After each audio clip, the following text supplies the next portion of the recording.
আসসালামু আলাইকুম এভরিওয়ান। বোনের মৃত্যু গল্পের 2 নাম্বার পর্ব। তো চলো বেশি কথা না বলে গল্প শুরু করা যাক। এতক্ষণে ফাহিম কিছু বুঝতে পারলো। ও এত বড় একটা শক খাবে হয়তো ভাবতেও পারে নাই। ফাহিম বলল, কি বলছেন আপনি? আপনার মাথা খারাপ হয়ে গেছে? আম্মু বলল, আমাকে না আগে আম্মু ডাকতি, এখন আবার আপনি? সব চেঞ্জ হয়ে গেছে মনে হয়। হ্যাঁ, আমিও চেঞ্জ হয়ে গেছি। আর তুই তো জানিস আমি এত কথা পছন্দ করি না। কাজী বলল, কিন্তু ছেলে ছেলে বিয়ে কি করে হবে, তাও আবার 3 জনের সাথে? আম্মু বলল, 5 লাখ টাকা আপনার অ্যাকাউন্টে চলে যাবে। কাজী বলল, আরে আপনি আমাদের থানার ওসি, আপনার কথা কি আমি ফেলতে পারি?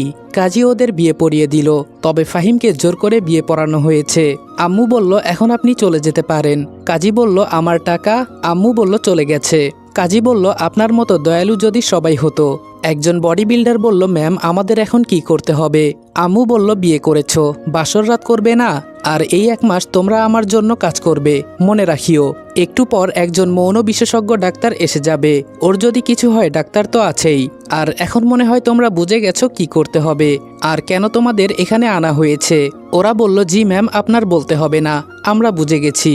ফাহিম বলল, আপনি আমার ধর্মের মা হন, এমনটা আমার সাথে করবেন না, আপনার পায়ে পড়ি, দরকার পড়লে আমাকে মেরে ফেলুন, তাও এমন শাস্তি দিবেন না।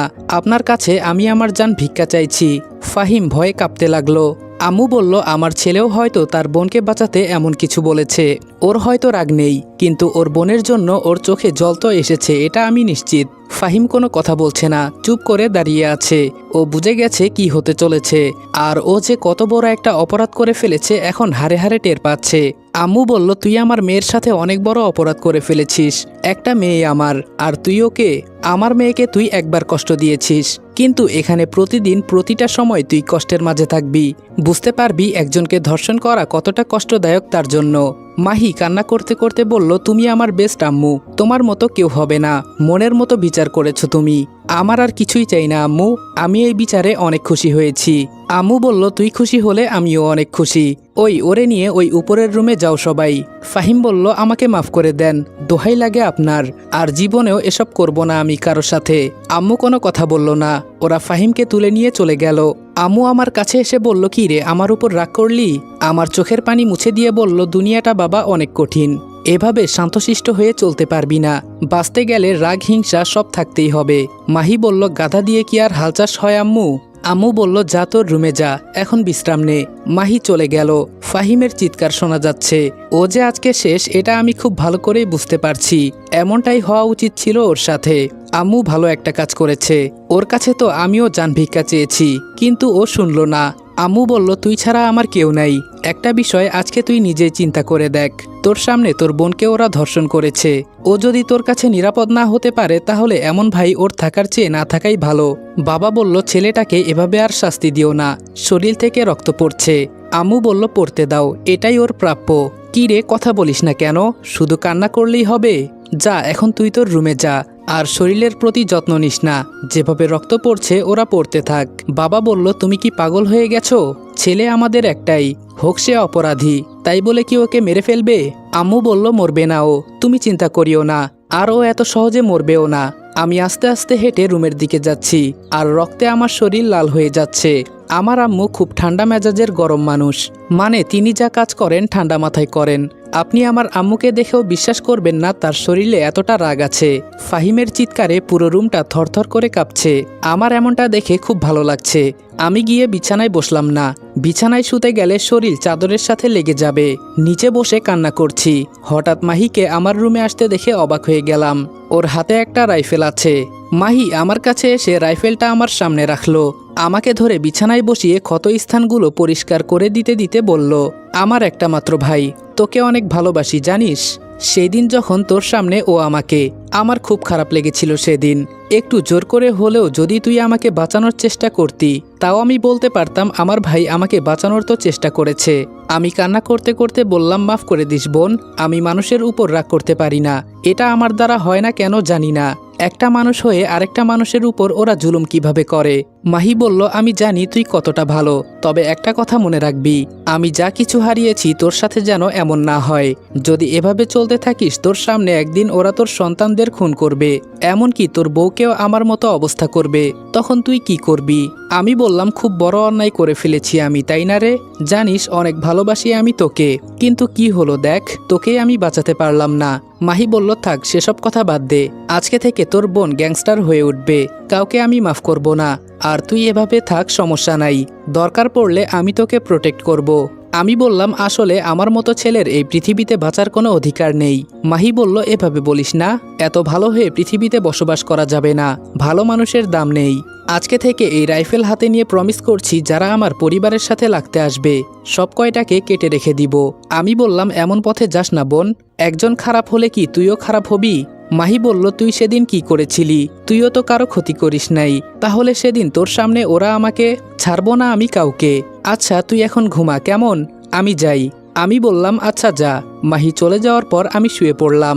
আমার মাথায় কাজ করছে না, মাহি কি তবে সত্যি সত্যি খারাপ পথে চলে গেল? কত ভালো ছিল বোনটা আমার, আর সব ওই ফাহিমের জন্য হয়েছে।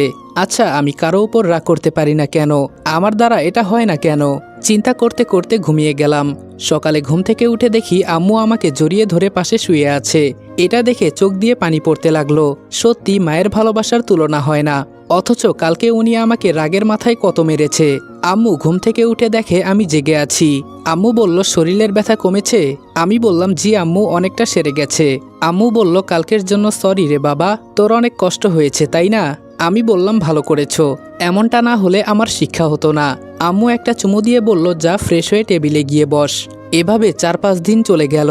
এখন আমি একটু সুস্থ, তবে ফাহিমকে এক রুমে সবসময় পড়ে থাকতে দেখি। অনেক কষ্টে আছে ও, থাকারই কথা। এমন ফালতু কাজ করার পরিণাম এখন হারে হারে টের পাচ্ছে। সকালে খেয়ে দিয়ে রুমে বসে আছি, হঠাৎ দেখি আমার চাচাতো বোন মিথু আমাকে ডাকতে আসছে। ও আমার থেকে 1 বছরের বড়, কিন্তু আমাদের বাসায় খুব কমই আসে। ওদের বাসা থেকে আমাদের বাসা অনেকটা দূরে, এজন্যই হয়তো। মিতু বলল, রনি। আমি বললাম, কি হয়েছে আপু, এত চিৎকার করছো কেন? মিতু বলল, এক জায়গায় চল, আজকে তোকে একটা জিনিস দেখাবো। আমি বললাম, কিন্তু আমার যে ভালো লাগছে না। মিতু বলল, আরে চল তো, কিছুই হবে না, তোর মনটা ভালো হয়ে যাবে। আমি বললাম, আচ্ছা চলো তাহলে। আম্মু বলল, মিতু বেস্ট অফ লাক, সুন্দর করে সবকিছু গুছিয়ে করবে। মিতু বলল, জি বড় আম্মু। আমি বললাম, কিসের কথা বললা আম্মু? মাহি বলল, আরে ভাইয়া কিছু না, তুই যা। আমিও মিতুর পেছনে পেছনে যেতে লাগলাম। মিতু আমাকে একটা জঙ্গলের ভেতরে বাংলোতে নিয়ে গেল। আমি বললাম, আপু আমার ভয় করছে, আমাকে এখানে নিয়ে এলি কেন? মিতু বলল, ভেতরে চল, সব জানতে পারবি। ভেতরে গিয়ে দেখি একটা ছেলে চেয়ারে বাঁধা অবস্থায় পড়ে আছে, আর মিতুর বান্ধবীরা দাঁড়িয়ে আছে। মিতু বলল, সব রেডি তো? ওরা বলল, হুম মিতু, তোর অপেক্ষায় ছিলাম। আমি বললাম, কি রে আপু, তুই এসব খারাপ কাজে কবে থেকে যুক্ত হলি? মিতু আমার দিকে তাকিয়ে বলল, এসব খারাপ কাজ তাই না? তাহলে যারা ধর্ষণ করে সেই সব খারাপ কাজ না। এটা শুনে আমার কলিজার ভিতরে একটা মোচড় দিয়ে উঠল। মিতু বলল, ও 10 বছরের একটা শিশুকে ধর্ষণ করে মেরে ফেলেছে। আমি বললাম, কি? মিতু বলল, যা শুনলি সব সত্যি, তোকে এখানে আনার একটাই কারণ। আমি বললাম, কি করতে হবে আমাকে? মিতু বলল, ওকে তুই নিজ হাতে মারবি, এই নে গুলি। আমি বললাম, তোর মাথা খারাপ হয়ে গেছে? তাই বলে কি একটা মানুষকে আমরা মেরে ফেলবো? মিতু বলল, যখন ও একটা মেয়েকে ধর্ষণ করে মেরে ফেলেছিল তখন তুই এই কথা বলতে পারতি। মিতুর কথা শুনে আমার মাহির কথা মনে পড়ে গেল। সত্যি সেদিন আমার চোখের সামনে আমার বন্ধু মাহিকে ধর্ষণ করেছে, আর আমি কিছুই করতে পারলাম না। কিন্তু তাই বলে আমি কি মানুষ খুন করব? না না, এটা হতে পারে না। আমি বললাম, আপু আমার দ্বারা এসব হবে না, আমাকে মাফ করো। আপু রাইফেলটা আমার হাতে ধরে ওর দিকে তাক করলো। মিতু বলল, এখন তো পারবি? আমি কিছু বলার আগেই মিতু ওকে শেষ করে দিল। মিতু বলল, বড় আম্মু ঠিকই বলেছে, গাধা দিয়ে কখনো হাল চাষ হয় না। মিতু রাগ করে চলে গেল। যেতে যেতে মিতু বলল, কেন যে আমাদের বংশে এমন একটা ছেলের জন্ম হলো, না আছে রাগ, না আছে হিংসা। আম্মু বলল, কিরে মিতু, এভাবে হতাশ হয়ে ফিরে আসলি কেন? মিতু বলল, না গো বড় আম্মু, ওকে দিয়ে এসব মারামারি হবে না। মাহি বলল, আমি বলেছিলাম তো আম্মু, তুমি শুনো নাই। আম্মু বলল, ওকে নিয়ে আমি খুব চিন্তায় আছি। মিতুর পেছন পেছন আমিও বাসায় এসে দেখি সবাই মিলে আড্ডা দিচ্ছে। আমি বললাম, কিরে মিতু, আমাকে ফেলে চলে আসলি কেন? আম্মু বলল, রনি এইদিকে আয়। আমি বললাম, জি আম্মু বলো। আম্মু বলল, আগামী 1 মাস সময় আছে তোর কাছে, তারপর পুলিশ হিসেবে জয়েন করবি আমাদের থানায়। আমি বললাম, এসব তুমি কি বলছো আম্মু? তাছাড়া আমি বাবার ব্যবসা সামলাই, এসব পুলিশ টুলিশ হওয়ার ইচ্ছা আমার নেই। আম্মু বলল, আমি তোর মত জানতে চাই নাই, যদি কোনো জায়গায় ঘুরতে যাস যেতে পারিস, আর আমি বলেছি তো বলেছি, মনে থাকবে তো? আমি বললাম, জি আম্মু। আম্মু বলল, আরেকটা কথা, তোর দাদা মারা যাওয়ার আগে একটা মেয়ের কথা বলেছিল, আগামীকাল তুই ওখানেই যাবি। আমি মনে মনে ভাবছি আমার দাদা সন্ত্রাসী ছিল, উনি মানুষকে মারতেও দ্বিধাবোধ করে নাই। আর উনি নাকি আমার জন্য মেয়ে দেখে গেছে, আর তাকেই আমাকে আবার বিয়ে করতে হবে, জীবনেও না। আম্মু বলল কি চিন্তা করিস? আমি বললাম ওখানে তো দাদার অনেক শত্রু আছে, যদি আমার উপর হামলা করে। আম্মু বলল এসব চিন্তা তোর করতে হবে না, তুই ওনাদের বাসায় যা, আর গিয়ে মেয়ে দেখে আয়, তোর পছন্দ হয় নাকি, আর আমাদের বাসাও দেখে আসবি। আমি বললাম ওকে আম্মু, তবে একা একা কেউ গেলে ভালো হতো। মিতু বলল তুই কি মেয়ে মানুষ যে এত ভয় পাস? এত ভয় পেলে চলবে না, মনে একটু সাহস রাখ। মাহি বলল আম্মু আমি ভাইয়ার সাথে যাব, আমিও গ্রামটা দেখে আসি। আম্মু বলল তোর যখন এতই ভয় তোর বেস্ট ফ্রেন্ড ফাহিমকে নিয়ে যা। এতক্ষণ শান্ত ছিলাম, এখন আম্মুর কথা শুনে আমি ব্যাকুল হয়ে গেছি। নিজের বোনের ধর্ষণকারীকে নিয়ে যাব সাথে, এটা তো কখনো সম্ভব না। মিতু বলল এটা ঠিক বলেছ বড় আম্মু। আম্মু বলল এত শখ খাওয়ার মতো কিছুই নেই, এমনিই মজা করলাম, যা রুমে গিয়ে সব রেডি কর। আমি বললাম উনি আমার কি হন আম্মু? আম্মু বলল তোর দূর সম্পর্কের কাকা হন, আর যদি মেয়েকে পছন্দ হয়ে যায় তাহলে আমাদের বাসায় নিয়ে আসবি। আমি বললাম হঠাৎ করে এমন সিদ্ধান্ত কেন আম্মু? আম্মু বলল ওখানে যাওয়ার পর তোর বাঁচার সম্ভাবনা 20%, কারণ যে কোনো সময় তোর উপর ওরা আক্রমণ করতে পারে, আর তুই তো জানিস তোর দাদার কত শত্রু। আমরা ওখান থেকে পালিয়ে না আসলে কেউ বাঁচতে পারতাম না, আর তোকে সেভ করে নিয়ে যাবে তোর কাকা, তোর চিন্তা করতে হবে না। আমি কোনো কথা বললাম না, তবে মৃত্যুকে আলিঙ্গন করতে হবে এটা আমি জানি। ওখানে গেলে নিজের মৃত্যু নিজের চোখের সামনে দেখতে হবে, এটা আমার বিশ্বাস। তবে আমার আম্মু এক কথার মানুষ, উনি যাই বলেন তাই করেন। আমি রুমে গিয়ে শুয়ে শুয়ে এসব চিন্তা করছি। মাহি বলল আম্মু যতই হোক ও আমার ভাই, ওকে তো আমরা মৃত্যুর মুখে ঠেলে দিতে পারি না। আম্মু বলল ওর সাহস ওকেই করে নিতে হবে, কালকে যখন তুই আমি থাকবো না তখন ওর কি অবস্থা হবে একবার ভেবেছিস? মিতু বলল কিন্তু আমি শুনেছি ওখানকার মানুষ নাকি মানুষকে খুন করে মাথা কেটে মাথা ঝুলিয়ে রেখে চলে যায়, আর দাদা যাকে মেরেছিল তার ভাই নাকি এখনো আমাদের বংশের কাউকে মারার জন্য পথে পথে ঘুরে বেড়ায়। আম্মু বলল তুই যা বলেছিস সবই সত্যি, ওরা খুব ভয়ঙ্করভাবে মানুষ খুন করে। আমি নিজেই এগুলো দেখে ভয় পেয়ে গিয়েছিলাম তখন। একটা মানুষ আমার চোখের সামনে 100 জনকে কুপিয়ে হত্যা করেছে, এতটা শক্তিশালী ওরা।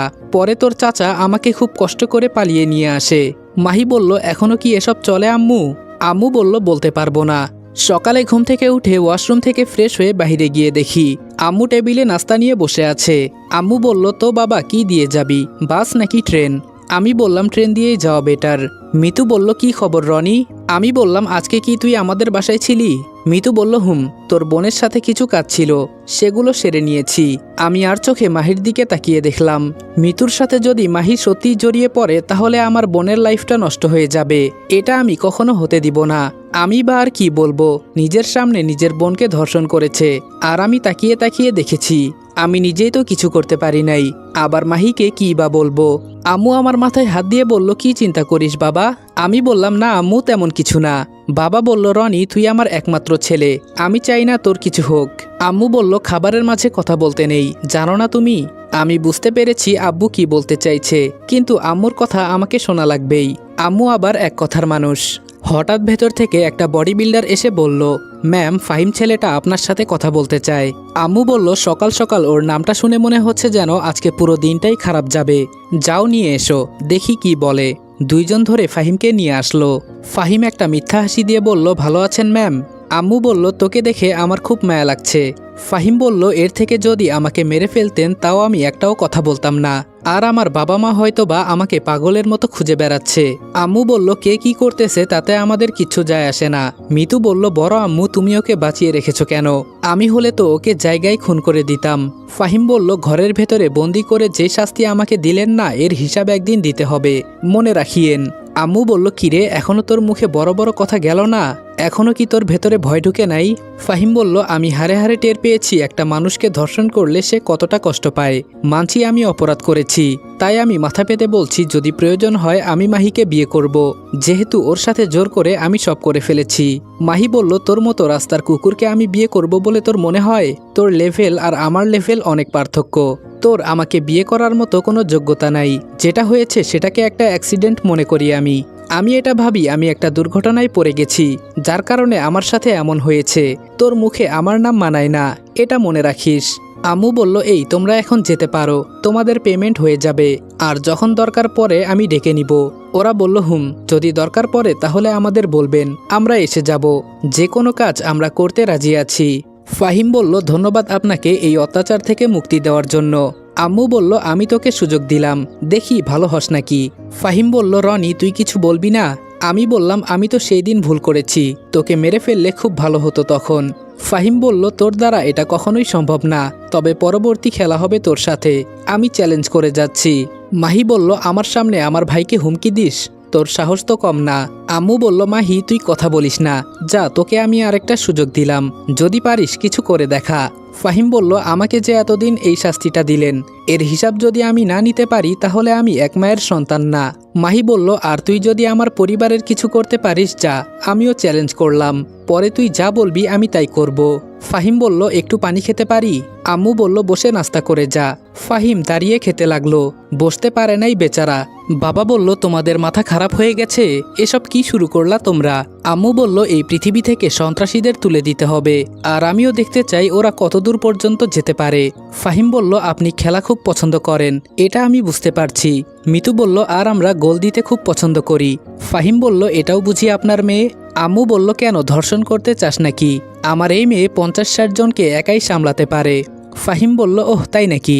আমি বললাম, দেখ ফাহিম, আম্মু তোকে মাফ করে দিয়েছে, তাই বলে আমার পরিবারের পেছনে লাগতে আসবি না। ফাহিম বলল, কেন, ভয় হয় নাকি তোর? আম্মু বলল, রনি তাড়াতাড়ি খেয়ে চলে যা, তোর জন্য ট্রেন অপেক্ষা করছে হয়তো। ফাহিম খেয়ে বের হয়ে বলল, আমাকে ছেড়ে দিয়ে খুব বড় ভুল করলেন। আম্মু বলল, আরে তুই যা, মনে রাখিস আমি এই থানার ওসি, এসব কাপুরুষ কিভাবে ঠিক করতে হয় আমার জানা আছে। ফাহিম বলল, এসব পুলিশ আমার বাবার পোষা কুত্তা, এটা মনে রাখবেন। মিতু বলল, তবে তোরে তো। আম্মু বলল, এত রেগে যাওয়ার কি হলো? ফাহিম হাসতে হাসতে চলে গেল। আমার আম্মু যেদি একজন মানুষ, না জানি এখন কি হতে চলেছে। আম্মু বলল, মিতু রনিকে ট্রেনে তুলে দিয়ে আয়। মাহি বলল, চল ভাইয়া। মিতু বলল, রনি তোর সামনে যদি তোর মাকে মারতে দেখিস তাহলে কি তুই হাত গুটিয়ে বসে থাকবি? আমি বললাম, তোরা সবাই এসব কি শুরু করলি? ওকে ছেড়ে দেওয়ার কোনো মানে হয়? মাহি বলল, তুই তো মারতে পারতি। মাহির কথা শুনে আমি চুপ হয়ে গেলাম। মাহি বলল, বাদ দে, যাকে বোঝালে বুঝবে না তাকে বুঝিয়ে লাভ নেই। তবে আজকে যেখানে তুই যাবি হয়তো ট্রেনের মাঝেই তোর উপর আক্রমণ হতে পারে, আমি তোর সাথে যেতাম, কিন্তু আম্মুকে তো তুই চিনিস। আমি বললাম, কিছু হবে না আমার, তোর চিন্তা করা লাগবে না। মিতু একটা রাইফেল আমার হাতে তুলে দিয়ে বলল, এটা রাখ যদি জীবন রক্ষা করতে চাস, যদি এই পৃথিবীতে বাঁচতে চাস বলে তোর মনে হয়, ট্রিগারে একটা চাপ দিবি আর উড়িয়ে দিবি, নয়তো ওরা মারার আগে তুই নিজে নিজে আত্মহত্যা করে ফেলবি। আমি বললাম, আমি মরলে মরবো, তোদের চিন্তা করতে হবে না। কি এক খেলা খেলিস তোরা মানুষ খুন করার? তুইও তো একজন মানুষ, মানুষ হয়ে আরেকজন মানুষকে কিভাবে খুন করিস এটাই তো আমি বুঝি না। মাহি বলল, যখন বিপদে পড়বি তখন বুঝতে পারবি, আর কেউ তোকে সাহায্য করবে না, একটা কুত্তাও না। এই তো ট্রেন এসে গেছে, বেস্ট অফ লাক। মাহি মাথা নিচু করে বলল, অনেক ভালোবাসি তোকে আমি চাই না এমন কিছু করিস যাতে তোকে হারাতে হয়। যদি দরকার হয় সব কয়টাকে খুন করে দিবি, পরে দরকার পড়লে আমরা সব সামলে নিব। মিতু বলল, ওর দ্বারা এসব হবে না, চল আমরা চলে যাই। ট্রেনে উঠে বসে আছি, একটু পর ছেড়ে দিল। নিজের মতো বসে বসে চিন্তা করছি, না জানি এখন আমার কি হয়। এখন অজানা গন্তব্যে রওনা দিলাম। হে উপরওয়ালা, রক্ষা করিও আমাকে। ময়মনসিংহ পেরিয়ে নেত্রকোনা এসে পড়তেই আমার পাশের সিটে আর সামনে যারা ছিল সব কয়টা উঠে চলে গেল। একটা ছেলে আর 2টা মেয়ে বসে আছে আমার সাথে, আর অন্য পাশে যে সিটগুলো আছে সব কয়টা ইয়াং পোলাপান বসেছে। বুঝলাম না হঠাৎ করে এরা কোথায় থেকে আসলো। আমার তো এখন ভয় হতে শুরু করেছে। যে আমি উঠতে যাব সামনে বসে থাকা মেয়েটা বলল, আরে ভাই কি করেন? আমি বললাম, কেন আপু কি হয়েছে? মেয়েটা বলল, চলন্ত ট্রেন থেকে উঠে যদি লাফ দেন, এজন্য বললাম। আমি বললাম, আরে আপনি আমাকে ভয় পাইয়ে দিলেন। মেয়েটা বলল, কেন ভয় পেয়েছেন বুঝি? আমি বললাম, অনেক ভয় পেয়েছি। মেয়েটা বলল, আচ্ছা আপনি কোথায় যাবেন? আমি বললাম, এই তো মোহনগঞ্জ যাব, একটু দরকার আছে। মেয়েটা বলল, এই গ্রামে বাহিরের কেউ যেতে পারে না, এটা জানেন? আমি বললাম, তাতে আমার কিছু যায় আসে না, আমি এসব ভয় করি না। নিজের ভেতরে একটু সাহস এনে বললাম, আজকাল ভীতু হলে চলবে না, আর আমি তো এমনিই ভয় পাই, তাই একটু চাপা মারলাম। মেয়েটা বলল, মরার খুব ইচ্ছে আপনার? আচ্ছা আমি যদি ভুল না করি আপনি কামাল সাহেবের ছেলে তাই না? আমি বললাম, আপনি কিভাবে জানেন এই কথা? মেয়েটা বলল, এই ট্রেনের ভেতরে আজকে আপনাকে মারা হবে, এটা জানেন? এটা বলতেই সব ছেলেগুলো বসা থেকে উঠে আমার কাছে এসে দাঁড়িয়ে গেল। আমি এখন ভয়ে কাঁপতে লাগলাম। ভয়ে ভয়ে বললাম, আপনি কে জানতে পারি? সাথে সাথে মেয়েটা যা বলল তা শুনে আমার কলিজার পানি শুকিয়ে গেছে। আসসালামু আলাইকুম এভরিওয়ান।